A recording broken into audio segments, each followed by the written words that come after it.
நீங்கள் பார்த்துக் கொண்டிருப்பது நமது கேப்டன் டிவி. இளைஞர்களின் இதய துடிப்பு. So a gift in honor for actress Kasturi madam. ஸ்ரீராமோட அம்மா அப்பா இப்போ உங்களுக்கு வந்து gift கொடுப்பாங்க.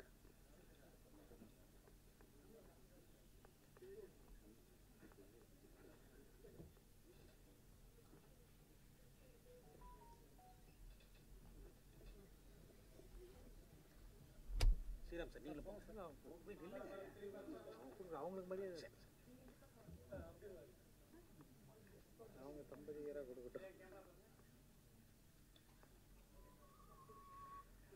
திருமதி கஸ்தூரி, நடிகை கஸ்தூரி அவர்களுக்கு ஆக்சுவலாக அறிமுகமே தேவையில்லை. நடிகை கஸ்தூரி அவர்களுக்கு ஆக்சுவலாக அறிமுகமே தேவையில்லை. இவர் மிஸ் சென்னை பட்டம் வென்றவர். மிஸ் சென்னை பட்டம் வென்றவர், மிஸ் மெட்ராஸ் பட்டமும் வென்றவர். உங்களை இந்த விழாவில் நாங்கள் மிஸ் பண்ண விரும்பவில்லை. ஏன்னா ரெண்டு மிஸ் பண்ணியிருக்கீங்க, ஆனால் உங்களை நாங்கள் மிஸ் பண்ண விரும்பவில்லை. She is also a model. She is also a model. Being a social activist, she is a role model.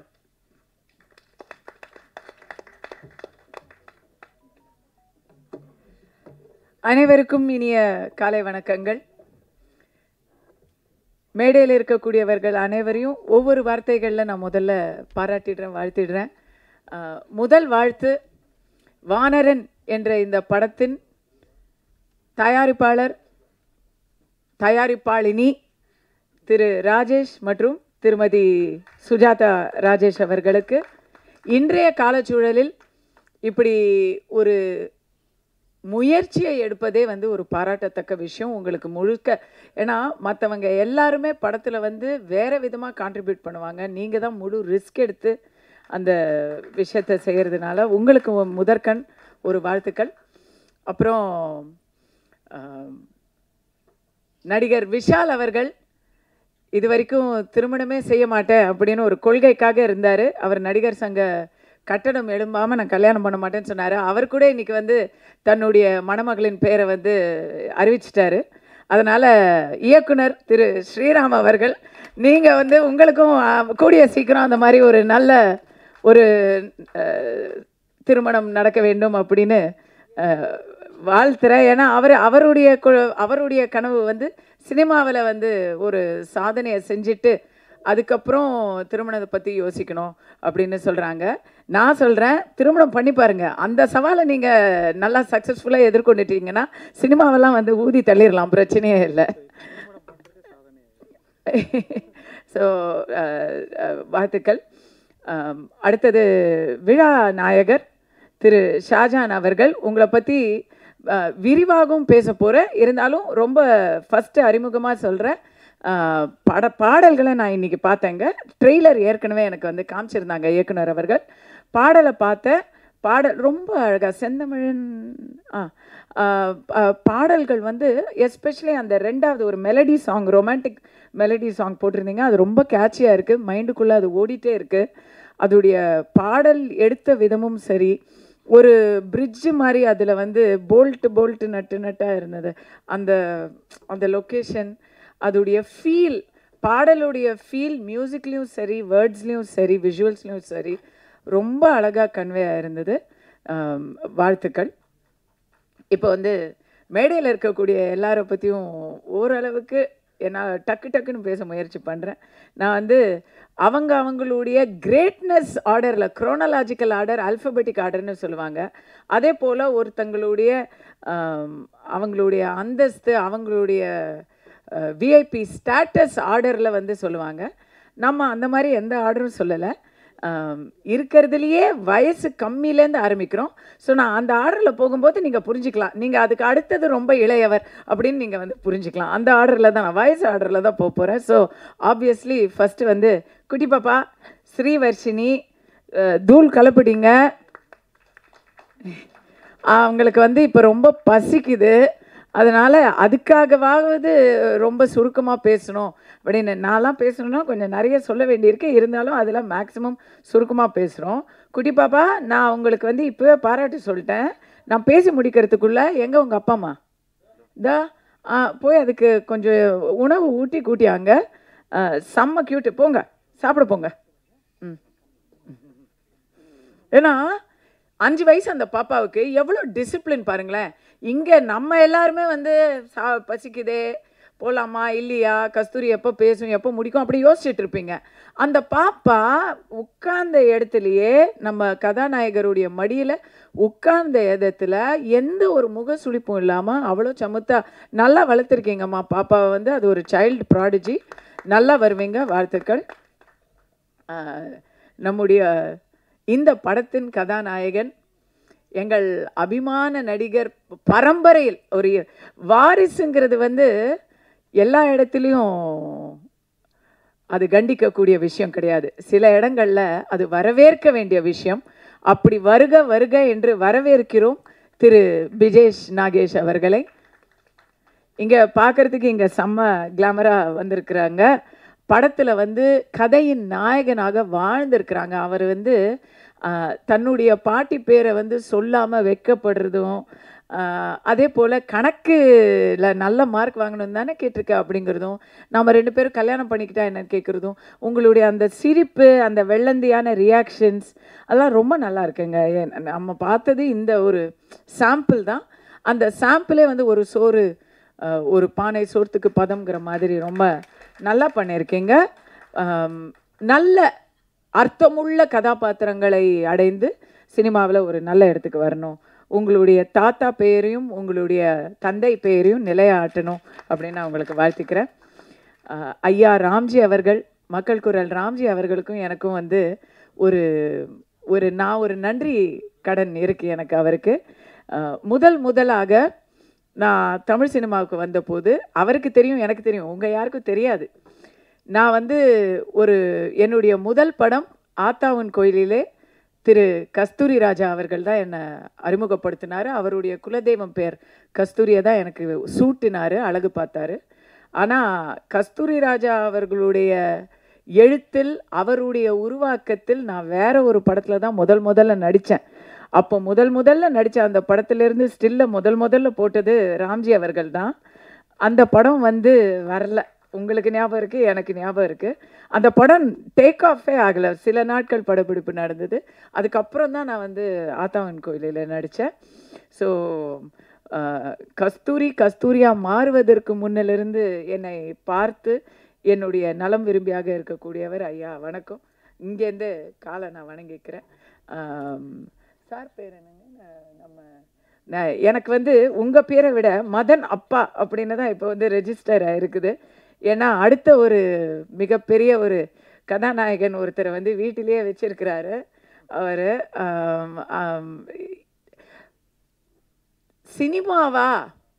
சினிமாவுக்குள்ள யாரும் வந்துட்டா அது வேற மாதிரி அவங்களுடைய திசை போயிடும் அப்படிங்கிறது ஊடகத்தில் ஒரு புறையோடி போயிருக்கக்கூடிய ஊடகங்களால் கட்டமைக்கப்பட்ட ஒரு பார்வை. அது சினிமாக்காரங்க எல்லாருமே ஒரு மாதிரிப்பா அப்படின்ற மாதிரி ஒரு ஃபீலிங்கை வந்து இன்றைய யூடியூப் உலகம் மக்களிடையே கொண்டு சென்றடைய வைத்திருக்கிறது.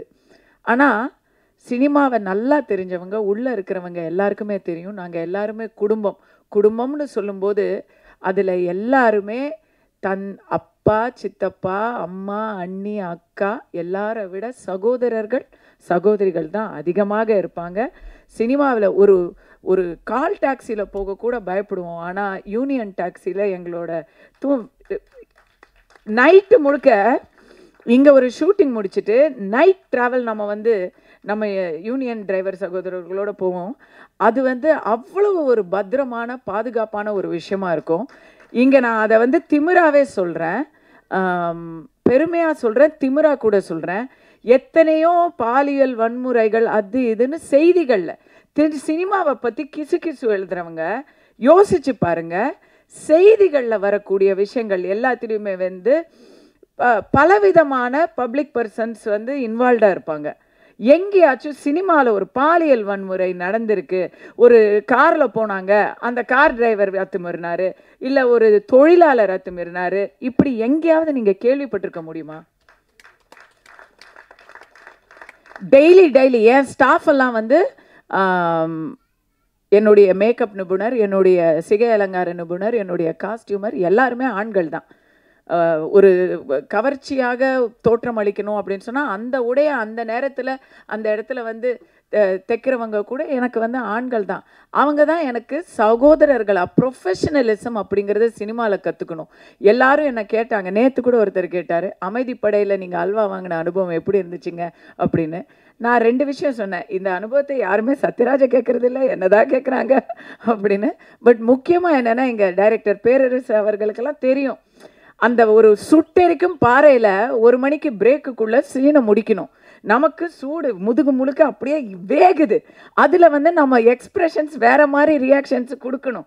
It's a very difficult thing. அதில் எல்லாருமே ப்ரொஃபஷனலாக சீன் நல்லா வரணும்னு நினைப்பாங்களே தவிர யார் எப்படி ஸ்கோர் பண்ணலான்னு நினைக்கவே மாட்டாங்க. அது ஒன்லி வந்து சாரி டு சே இன்றைய ஊடகங்கள் இதை வந்து எங்களுடைய கஷ்டங்களையும் எங்களுடைய நஷ்டங்களையும் நாங்கள் சந்திக்கும் சவால்களையும் நீங்கள் மக்கள்கிட்ட எடுத்து சொன்னீங்கன்னா அதுக்கே நிறைய டிஆர்பி நிறைய வியூஸ் வரும்.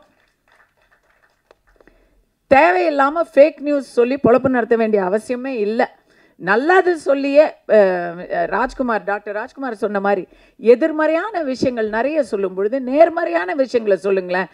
உண்மையாகவே இன்னைக்கு தமிழ் சினிமாவில் பாசிட்டிவான விஷயங்களை காட்டுற படங்கள் மட்டும்தான் இன்னைக்கு பிளாக் பஸ்டர் வெற்றியை பெற்றுக்கிட்டு இருக்கு. ஸோ இது எதுக்காக இதை நான் ஆரம்பித்தேன்னா, சினிமாவுக்கு வந்தால் எப்படி இருக்குமோன்னு நினைக்கிறவங்க நடுவில் சினிமாவில் தன் மகனை ஈடுபடுத்தணும் அப்படின்னு நினைக்கிறதெல்லாம் ஒரு பெரிய விஷயம். அதே போல் சுஜாதாமா பக்கத்திலே இருக்கிறாங்க. அவங்களுடைய தந்தையார் திரு பத்மநாபன் அவர்களும் திருமதி பத்மநாபன் அவர்களும் எனக்கு இப்போ விருது கொடுத்து கௌரவிச்சாங்க. நேர்மறையான விஷயங்களை பேசணும் சினிமா அப்படின்னு சொல்கிறது ஒரு முக்கியமான பாயிண்ட் நான் சொல்ல விரும்புகிறேன். இந்த படம் வானரன் அப்படிங்கிற பேரும் சரி, ஜெய் ஸ்ரீராம் அப்படின்னு தான் அந்த ட்ரெய்லர் வந்து ஆரம்பிக்குது. ஜெய் ஸ்ரீராம்னு சொன்னால் ஸ்ரீராமன் வெற்றி பெற வேண்டும் அப்படிங்கிறது தான் அதோடைய மீனிங். ஸ்ரீராம், ஜெய் ஸ்ரீராம், நீங்கள் வெற்றி பெறணும். உங்கள் பின்னாடி தம்பி உடையான் படைக்கு அஞ்சான்னு சொல்லுவாங்க. அண்ணனுடைய தம்பி உடையானா அப்படிங்களா? பக்கத்து வீட்டுக்காரரா? தண்ணி கேன் போட வந்து வர.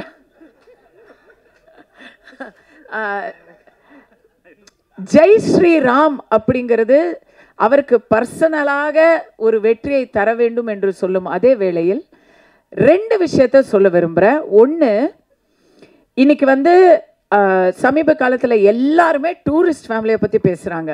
டூரிஸ்ட் ஃபேமிலியோட அதே அன்னைக்கு வந்து டூரிஸ்ட் ஃபேமிலி ரிலீஸ் ஆன அன்னைக்கு ஒரு மிகப்பெரிய நடிகருடைய பெரிய பிக் பட்ஜெட் ஃபில்ம் ஒன்று ரிலீஸ் ஆகுது. அதுக்கு பல கோடிகள் பட்ஜெட்டில் செய்த அந்த படம் நல்ல கலெக்ஷன், அதுவும் பல கோடிகள் கலெக்ட் பண்ணியிருக்கு. பட் அந்த படத்தை வெற்றின்னு சொல்ல முடியல.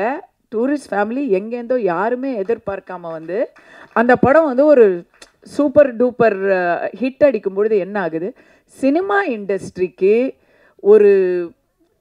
ஒரு பெரிய ஆக்சிஜனாக இருக்கக்கூடியது, சினிமா இண்டஸ்ட்ரிக்கு ஒரு பெரிய புத்துணர்ச்சியாக ஊக்கமாக இருக்கக்கூடியது பிக் பட்ஜெட் படம் 50 கோடி 60 கோடி பட்ஜெட்டில் எடுத்து 65 கோடி 70 கோடி கலெக்ட் பண்ணுறதோ இல்லை 100 கோடி கலெக்ட் பண்ணாலே ஷேர் வந்து முழுசாக பிரேக் ஈவன் ஆகாது. அப்படி 60 கோடி இல்லை 100 கோடி கலெக்ட் பண்ணுறதுக்கும் 10 கோடியில் ஒரு படத்தை எடுத்து அது வந்து இன்றைக்கி 80 கோடியை தாண்டி கலெக்ட் பண்ணுறதுக்கும் ஒரு பெரிய வித்தியாசத்தை நம்ம சொல்லும்போதே நம்ம புரிஞ்சுக்க முடியும்.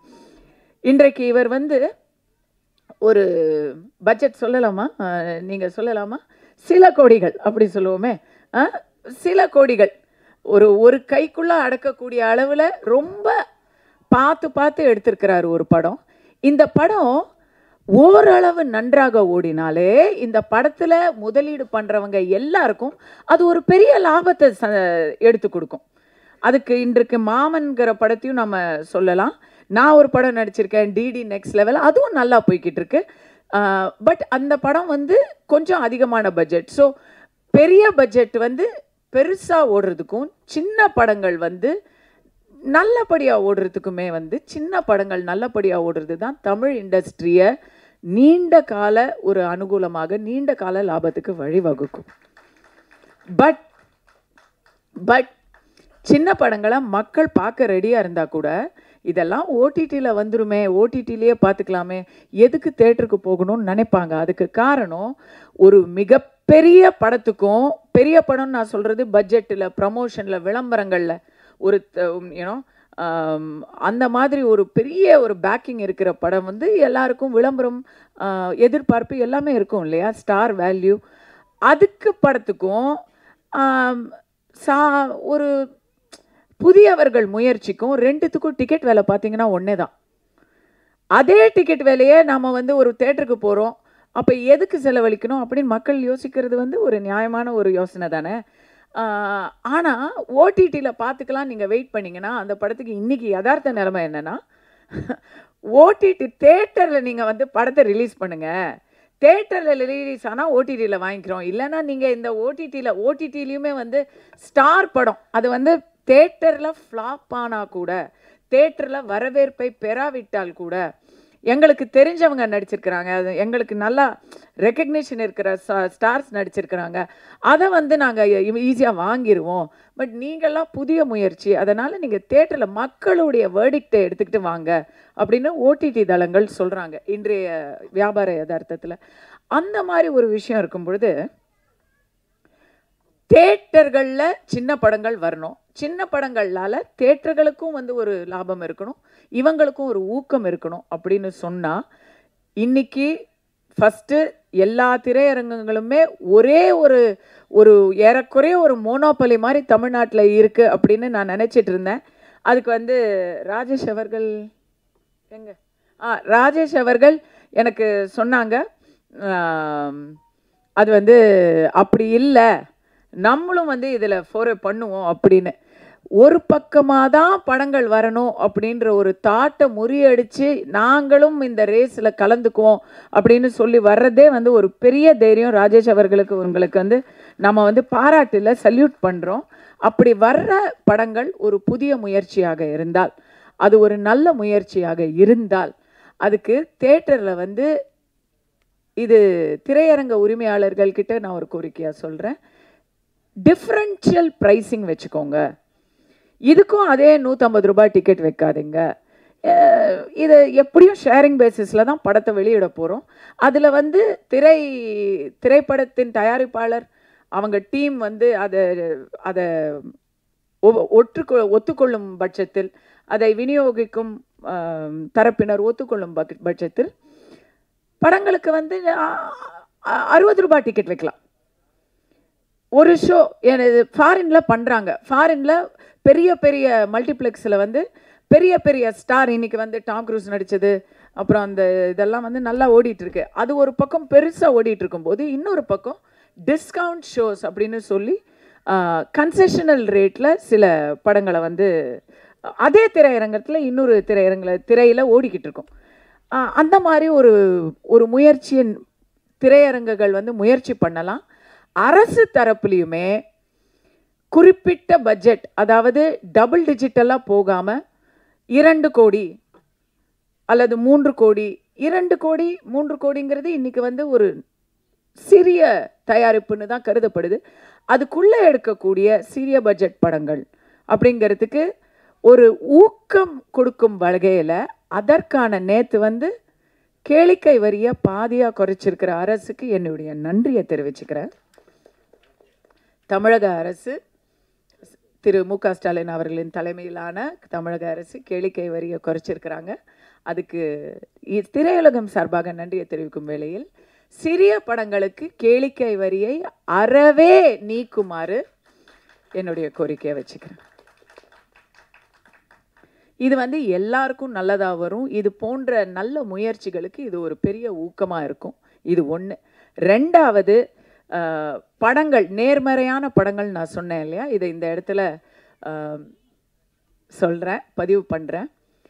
சமீப காலமாக தமிழ் சினிமாவில் ஒரு நோய் அது கொஞ்சம் கொஞ்சமாக அதிகமாக ஆகிக்கிட்டு இருக்கிறத நான் பார்க்குறேன். என்னன்னு சொன்னால், சனாதனத்தையும் சாதியையும் இழிவுபடுத்தும் படங்கள், அதுதான் என்னவோ பெரிய முற்போக்குங்கிற ஒரு சிந்தனையை ஃபில்ம் மேக்கர்ஸ் கிட்ட நம்ம பார்க்குறோம். அப்படி வர்ற படங்களை மக்கள் சுத்தமாக நிராகரிக்கிறதையும் பார்க்குறோம். ஒரு குறிப்பிட்ட ஆவுன்னா ஊருக்கு இழைச்சவன் பிள்ளையார் கோயில் ஆண்டி அப்படின்னு சொல்லுவாங்க. அதுபோல் ஆவுன்னா ஒரு குறிப்பிட்ட சமூகத்தை, குறிப்பிட்ட ஒரு நம்பிக்கையை அதை வந்து சித்தரிக்கிறது. எப்படி சித்தரிக்கிறதுனா, ஒன்று காமெடியாக சித்தரிக்கிறது, இல்லைனா அது பெண்களாக இருந்ததுன்னா, ஆண்களாக இருந்தால் அவங்கள வந்து காமெடியாக சித்தரிக்கிறது, பெண்களாக இருந்தால் அவங்கள ஒழுக்க குறைவாகவோ அதை முற்போக்குங்கிற போர்வையில் ஒழுக்க குறைவாக சித்தரிக்கிறது. அந்த குடும்பத்தில் எல்லாரையுமே வந்து அதை பார்த்தும் எதிர்த்து கேட்க முடியாத நிலையில் இருக்கிற மாதிரி சித்தரிக்கிறது. இப்படிப்பட்ட படங்கள், ட்ரெய்லர்கள் மத நம்பிக்கையை கொச்சைப்படுத்தும் விதமாக சிலர் அணியக்கூடிய, இப்போது பிராமணர்கள்னு சொன்னால் உடனே அவங்களுடைய பூணலை வச்சு தவறான காட்சிகளை அமைக்கிறது. இப்படிப்பட்ட ஒரு போக்கை நம்ம பார்க்குறோம். இது முற்போக்கு கிடையாது. இது வந்து சமூக நீதியோ இல்லை மதச்சார்பின்மையோவும் கிடையாது. உண்மையான மதச்சார்பின்மை மேடம் அக்கா தமிழிசை அவர்கள் சொன்னது தான். இன்னைக்கு மேடையில் ஸ்ரீராம் இயக்குனராக இருக்கிறாரு, ஷாஜஹான் அவர்கள் இசையமைப்பாளராக இருக்கிறாரு. எத்தனையோ முற்போக்கு பேசும் இயக்குனர்களும் தயாரிப்பாளர்களும் சமூகத்தையும் சாதியையும் வச்சு தவறான ஒரு பிரச்சாரத்தை படமாக எடுத்துக்கிட்டு இருக்கிற வேளையில் நெத்தி முழுக்க அருமையாக நாமத்தை சூடிக்கொண்டு காவி சட்டையை போட்டுக்கொண்டு தயாரிப்பாளர், அவர் தான் இந்த படத்துக்கு, உங்கள் தந்தையார் தானே அவர் இந்த படத்தின் தயாரிப்பாளர், ஒரு இந்துவாக ஒரு பிராமண ஜாதியை சேர்ந்தவராக அவர் இந்த படத்தை எடுத்திருக்கிறாரு. அந்த படத்தில் நீங்கள் பார்த்தீங்கன்னா அவ்வளவு அழகாக ஒரு ராமர் அனுமன் வேடம் போட்டவருக்கும் ஒரு இஸ்லாமியருக்கும் இருக்கக்கூடிய அந்த ஒரு புரிதலை, அந்த ஒரு மத இணக்கத்தை அவ்வளோ அழகாக காமிச்சிருக்கிறாங்க. இதுதான் மத சார்பின்மை. சும்மா படத்தை எடுத்து மக்களுடைய மைண்டை வந்து பிரெயின் வாஷ் பண்ணுறது மத சார்பின்மை கிடையாது. அது முற்போக்கு கிடையாது. அது பித்தலாட்டம், அது ஒரு பொய் பிரச்சாரம். அதற்கு வந்து எத்தனையோ அஜெண்டா இருக்குது, அதை நம்ம கண்டிக்கிறோம். உண்மையான ஒரு மத சார்பின்மை நீங்கள் பாருங்கள், இங்கே இந்த மேடையில் ஒரு இந்துவும் ஒரு முஸ்லிமும் சேர்ந்து, சினிமாவில் யாருக்குமே மதம் கிடையாதுங்க. இது நான்லாம் சினிமாவுக்கு வந்தப்போ எங்களுக்கு கேரவன் கிடையாது, யாரும் யாரையும் வந்து நீங்கள் என்ன ஆளுங்கன்னெலாம் யோசித்து படம் எடுக்கிறது கிடையாது. இன்றைக்குமே வந்து ஊர்கூடி தேர் இழுக்கிற மாதிரி தான் ஒரு சினிமாவை எடுக்கிறது. அது மறுபடியும் இயக்குனர் பேரரசு அவர்களாக இருக்கட்டும், ஜாகுவார் தங்கம் அவர்களாக இருக்கட்டும், நடிகர் ஜீவாவாக இருக்கட்டும், கனல் கண்ணன் அவர்களாக இருக்கட்டும், எல்லாருக்குமே வந்து சினிமாவில் இருக்கிறவங்க நீங்கள் கேட்டு பாருங்கள், உங்களுடைய பின்னணியை தெரிஞ்சு நாங்கள் வந்து படம் எடுக்கிறது இல்லை, உங்களுடைய திறமையை மட்டுமே இங்கே பார்த்து படம் எடுக்கிறது தான் சினிமா, பர்டிகுலராக தமிழ் சினிமா. அந்த திமிரோட நான் சொல்கிறேன், இன்னைக்கு வந்து மாறுபட்ட திசையில் போகக்கூடிய சினிமாவை உங்களுடைய இந்த சீரிய முயற்சி மீண்டும் சரியான திசைக்கு திருப்பி விட்டிருக்கிறது. பாராட்டுக்கள் பிரதர். இதுதான் உண்மையான நேர்மறையான படங்கள். இது போன்ற படங்கள், குறிப்பாக ரைட் விங் ஐடியாலஜி இருக்கக்கூடிய படங்களுக்கு தமிழகத்தில் இடமில்லைன்னு சொல்கிறாங்க. அதையும் நான் ஏற்க மாட்டேன். புராண படங்கள் கம்ப்ளீட்டாக சாமி படங்களே வந்துட்டு இருந்த தமிழ்நாட்டில் அறிஞர் அண்ணா அவர்களுடைய வேலைக்காரி என்பது ஒரு டேர்னிங் பாயிண்ட்டாக இருந்தது. கலைஞர் கருணாநிதி அவர்கள் வசனத்தில் பராசக்தி என்பது ஒரு டேர்னிங் பாயிண்ட்டாக இருந்தது. அன்னிலிருந்து தான் வந்து சமூக படங்கள், சமூகத்தின் பிரச்சனையை பேசும் படங்கள் அப்படிங்கிறது ஒரு கம்ப்ளீட் ஒரு ஜெனரேஷனையே மாற்றி அமைச்சது. தமிழகத்தின் அரசியலையே மாற்றியது, தமிழகத்தின் அரசையும் மாற்றியது. அதே போல் இப்போ ரைட் விங் தாட்டுங்கிறது இந்தியில் வந்துருச்சு, தெலுங்கில் வந்துருச்சு, தமிழில் வரக்கூடாது அப்படின்னு யார் நினைச்சாலும் வந்தே தீரும், வர வேண்டும், மாற்றம் வர வேண்டும். தமிழக திரைப்படத்தில் மட்டுமல்லாமல் மக்கள் மனதில் இருக்கக்கூடிய அந்த மக்கள் குரலை திரை பிரதிபலிக்க வேண்டும். இந்த படம் பிரதிபலிக்கிறது. இது ஒரு வந்து அரசியலோ இல்லை மதமோ சார்ந்த படம் இல்லை, எல்லாருக்குமான படம். அப்பா மகள் பாச பிணப்பை கூறும் படம். எப்பவுமே ஃபேமிலி சென்டிமெண்ட் வந்து தோத்ததே இல்லை. அந்த ஃபேமிலி சென்டிமெண்ட் எங்களுக்கும் இருக்குது. படத்தை பார்க்கும்போது அந்த குழந்தைய பார்க்கும்போது அவ்வளோ ஆசையாக இருக்குது. ஸோ இந்த படம் ரொம்ப நல்லா வரும் அப்படின்னு நான் சொல்லிக்கிறேன். மற்றபடி கண்ணன் அவர்கள் ஐநா சபையில் பேசுனது எப்படின்னு நான் பார்க்கல. இங்கே நீங்கள் பேசுனது நல்லா சூப்பராக இருந்தது. பேரரசு அவர்கள் எப்படி பேசுவார்னு எனக்கு ஏற்கனவே தெரியும், நான் பயங்கர ஃபேனு. ஸோ முடிஞ்சால் அவர் பேச்சை நான் கேட்டுட்டு தான் போக போகிறேன். ஜாகுவார் தங்கம் அவர்கள், உங்கள் பேச்சை விட நீங்கள் தான் வயசே ஆக மாட்டிங்களாமே, அதுதான் நமக்கு அந்த ரகசியம் தான் நமக்கு தேவை. அதை தனியாக கேட்டுக்கிறேன். ஜீவா சார், சட்டை ரொம்ப நல்லா இருக்குன்னு உங்களுக்கு ஒருத்தங்க காம்ப்ளிமெண்ட் கொடுத்தாங்க. நீங்கள் அதை சட்டை பண்ணலை, பட் இன்றைக்கி எத்தனை குரலில் பேசுகிறீங்க அப்படி நீங்கள் ஒரு அழகான ஒரு ரோல் பண்ணியிருக்கிறீங்க. அந்த ரோல் பாசிட்டிவான ரோலா? வெரி நைஸ், ரொம்ப நல்லா இருக்குது. படமே ரொம்ப பாசிட்டிவாக இருக்குது. இந்த ஒரு முயற்சிக்கு இங்கே ஆதரவு கொடுத்துருக்கிற ப்ரெஸ் அனைவருக்கும் என்னுடைய நன்றியை தெரிவிச்சிருக்கிறேன். அனைவருக்கும் வாழ்த்துக்கள். ஜெய்ஹிந்த்.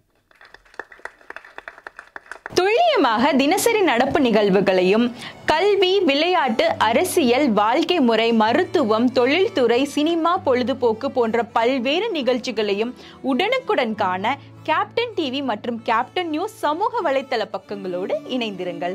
உங்கள் வணிகத்தை கேப்டன் டிவி மற்றும் கேப்டன் நியூஸில் விளம்பரத்தின் மூலம் மேம்படுத்த விருப்பமா? உடனே கீழே கொடுக்கப்படும் எண்ணிற்கு தொடர்பு கொள்ளுங்கள்.